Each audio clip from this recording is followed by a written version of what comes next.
Good morning, welcome to a new blog. আর আজকে আমি শেষ থেকে শুরু করছি। শেষ থেকে শুরু কেন? আগের ব্লগটা যেখানে শেষ হয়েছিল দেশপ্রিয় পার্ক, সবচেয়ে বড় দুর্গ, সেই জায়গা থেকে আজকে আবার শুরু হচ্ছে। এবং আগের বারে আমি শেষ করেছিলাম দেশপ্রিয় পার্কের বাইরে থেকে, এবার শুরু করছি আমি দেশপ্রিয় পার্কের মণ্ডপের ভেতর থেকে। এবং সেইখানে আমি দেখতে পাচ্ছি যথেষ্ট গতিসম্পন্নভাবে কাজ চলছে, চারিপাশটা যথেষ্ট ভালোভাবে সেজে উঠেছে। আগের বারে তো ঢুকতেই পারিনি, এত কাদা ছিল। আজকেও কাদা আছে, কিন্তু এনারা সুন্দরভাবে রাস্তাটা তৈরি করে দিয়েছে, সেই জন্য আমরা ঢুকতে পারছি। তো চলো, যদি দেখা যায় মণ্ডপটাও কিন্তু সবচেয়ে বড় দুর্গার জন্য সবচেয়ে বড় মণ্ডপ, একদম অ্যাপ্রোপ্রিয়েট। কিন্তু দেখো, আমি এই জায়গা থেকে তুলে ধরছি কতটা সিলিংটা কতটা উপরে, মানে সেইটা দিয়ে বোঝা যায় যে প্যান্ডেলটা কতটা উঁচু হচ্ছে। এবার আমি তোমাদের সামনে প্যান্ডেলের পুরো ভেতরটা তুলে ধরছি। দেখতেই পাচ্ছ, কাঠের পাটাতন কেটে এই ধরনের স্ট্রাকচার তৈরি করা হচ্ছে এবং তারপর সেগুলোকে পুরো প্যান্ডেল জুড়ে বসানো হচ্ছে।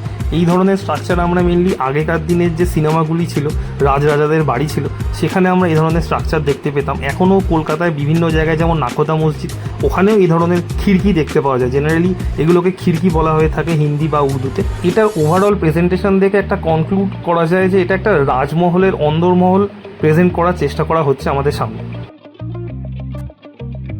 এবার আমি তোমাদেরকে এই গোলাকার থামগুলিকে দেখাচ্ছি। দেখো কত ডিটেলিংয়ের ব্যাপারটা তৈরি হয়েছে, নিখুঁতভাবে প্রেজেন্ট করার চেষ্টা করা হয়েছে। পুরো গোল করে স্ট্রাকচারালি করে নেওয়ার পরে সেটাকে আবার স্টেপেল করেছে, যাতে পরিপূর্ণ গোলভাবে এই থামগুলি প্রেজেন্টেবল হয় এবং সেইভাবেই রাজমহলের শোভা বাড়াতে পারে। এবার আমি মণ্ডপের একদম সামনের পার্টটায় চলে এসেছি। আমি দেখতে পাচ্ছি এখানে 3টে প্ল্যাটফর্মে ব্যাপারটাকে ভাগ করা হয়েছে। একদম যেটা পেছনের দিকের প্ল্যাটফর্ম, ওখানটাতে ঠাকুর বসবে। মাঝখানে যে জায়গাটা, সেখানে সব পূজার্চনার কাজকর্ম করা হবে, পুরোহিতরা বসবেন। এবং সামনে যে জায়গাটা, সেটা মনে হয় কোনো তত্ত্বাবধানের জন্য তৈরি করা হয়েছে। এই জায়গাটা মনে হয় রাখা হয়েছে দর্শকদের ঢোকার জন্য। মূল যে দেশপ্রিয় পার্কের গেট, সেখান দিয়ে ঢুকে যেরকম বেঁকে বেঁকে এসে মণ্ডপের রাস্তাটা ঢোকে, সেরকম এখান দিয়েই ঢুকবেন। ঢুকে সোজা যাবেন, গিয়ে ডান দিকে গিয়ে ঠাকুর দেখে ওপাশ দিয়ে বেরিয়ে যাবেন। এই ওয়াইড অ্যাঙ্গেল ভিউটাই কিছুদিন পরে ঠাকুর সহ দেখাবো। আমি যেটা এখানে দেখতে পেলাম, মেনলি প্লাই, বাটাম, বাঁশের কঞ্চি, বাঁশ, এই সকল মেটেরিয়াল দিয়েই কাজটা করা হচ্ছে। এবং এইখানে যে বড় বড় থামগুলো তৈরি করা হয়েছে, সেগুলো বসানোর জায়গাগুলোও কিন্তু অলরেডি রেডি হয়ে গেছে। এখানে মনে হয় আরও সুন্দরভাবে গাঁথনি করে বসানো হবে। তার ওপর যখন বসিয়ে ব্যাপারটাকে প্রেজেন্ট করা হবে, তখন এই রাজকীয় ব্যাপারটা আরও ভালোভাবে প্রেজেন্টেবল হবে এবং আমরা সেটাকে ভালোভাবে আরও উপলব্ধি করতে পারব। এবার চলুন আপনাদেরকে বাইরে থেকে দেখাই মণ্ডপটা দেখতে কেমন লাগছে। প্রচুর বাঁশ ইউজ করা হচ্ছে মণ্ডপের গেটটাকে তৈরি করার জন্য। এমনি মণ্ডপটা প্রকাণ্ড, সেটা আপনাদেরকে এতক্ষণ দেখালাম। এবং আমি ক্যামেরাটা জুম করে আপনাদেরকে দেখাচ্ছি কত বাঁশ ইউজ হচ্ছে গেটটা তৈরি করার জন্য। জায়গাগুলো সব ভরে উঠবে আস্তে আস্তে কারুকার্যে। আমি আবার পরে আসবো, একদম ফাইনাল টাচ দেখাতে আসবো। কারণ এখন যেখানেই যাচ্ছি সেখানে সব এই রকমই বাঁশের স্ট্রাকচারে তৈরি, এবং তার মাঝখানে এইটুকুই কাজ হচ্ছে। দেশপ্রিয় পার্কের পর এখন আমি চলে এসেছি হিন্দুস্তান ক্লাবে।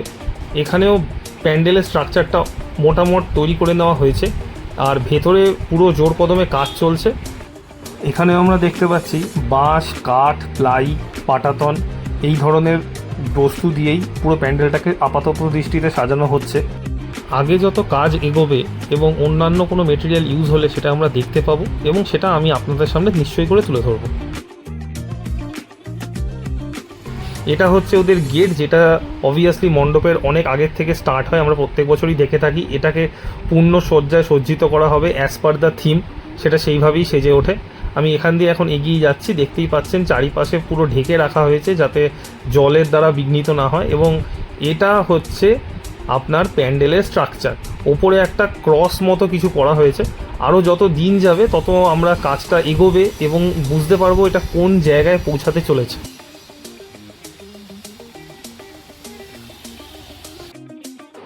আমি এখন দাঁড়িয়ে আছি সিঙ্গি পার্ক দুর্গাপূজা কমিটির সামনে, এবং এখানেও সে একই ব্যাপার। প্যান্ডেলের স্ট্রাকচার আমরা দেখতে পাচ্ছি এবং কাজ চলছে। তো এখন ব্যাপারটা এমন হয়ে গেছে, প্রত্যেকটা জায়গা একই পর্যায়ে রয়েছে। কিছু কিছু জায়গা যারা থিম করছে তারা একদম ঢেকে দিয়েছে, তারা কিছু বলতে নারাজ, কিছু বলবেন না। এবং যারা সাবেকি পুজো করেন, যে এরকম সিঙ্গি পার্ক যেমন সাবেকি আনায় আমাদের সামনে তুলে ধরেন তাদের প্রতিমা এবং রাজকীয় ব্যাপার রাখেন, সেই ব্যাপার জায়গাটাগুলো ওপেন আছে ঠিকই, কিন্তু ওপেন আছে মানে হচ্ছে শুধুমাত্র এই বাঁশের স্ট্রাকচার। তো কেউ যদি এই মুমেন্টে দাঁড়িয়ে কভার করতে আসে, সেই বাঁশের স্ট্রাকচার ছাড়া আর কিচ্ছু বুঝতে পারবেন। থিম নিশ্চয়ই সবার একটা নিজস্ব আছে, সেই থিমের সঙ্গে যদি সে কেউ কানেক্টও করতে চায় তাহলেও সেও কানেক্ট করতে পারবে না, কারণ সে ধরতেই পারবে না কী রাজকীয় একটা প্রেজেন্টেশন পরবর্তী সময়ে আমাদের সামনে আসতে চলেছে। এখন আপনারা দেখতে পাচ্ছেন সিঙ্গি পার্কের পাশেই একটা কর্মস্থল তৈরি করা হয়েছে, যেখানে এই মণ্ডপেই ব্যবহৃত যে স্ট্রাকচারগুলি তৈরি করা হবে সেটা এখানে তৈরি করা হচ্ছে। আমি এবার আপনাদের সামনে সিঙ্গি পার্কের পুরো ব্যাপারটা সামনে থেকে তুলে ধরছি। আমি এখন চলে এসেছি হিন্দুস্তান পার্ক সার্বজনীনের সামনে, এবং সেখানে আপনি দেখতে পাচ্ছেন পুরো জোর কদমে কাজ চলছে, এবং এখানে ওনারা মণ্ডপ এবং রাস্তাটাকে দুভাগে ভাগ করে দিয়েছে এবং একটা জায়গা রেখেছে যেখান থেকে গাড়ি পাস করতে পারে। আমি দেখতে পাচ্ছি এখানে স্টেয়ার কেস করা হয়েছে এবং প্ল্যাটফর্ম করা হয়েছে, এবং এই ধাপে ধাপেই মণ্ডপটাকে তৈরি করা হচ্ছে। ওই প্ল্যাটফর্ম পার করেই আমাদেরকে মূল মণ্ডপ এবং মায়ের কাছে পৌঁছাতে হবে। ওনারা অ্যারেঞ্জমেন্টটা ভালোই করেছেন, একদিক দিয়ে গাড়ি যেতে পারবে, একদিক দিয়ে দর্শক দর্শন করতে পারবে। আমি এখানে লোকেশনটাও দিয়ে দিলাম কীভাবে আসতে পারবেন। ভিডিওটা ভালো লাগলে নিশ্চয়ই করে চ্যানেলটা সাবস্ক্রাইব করবেন।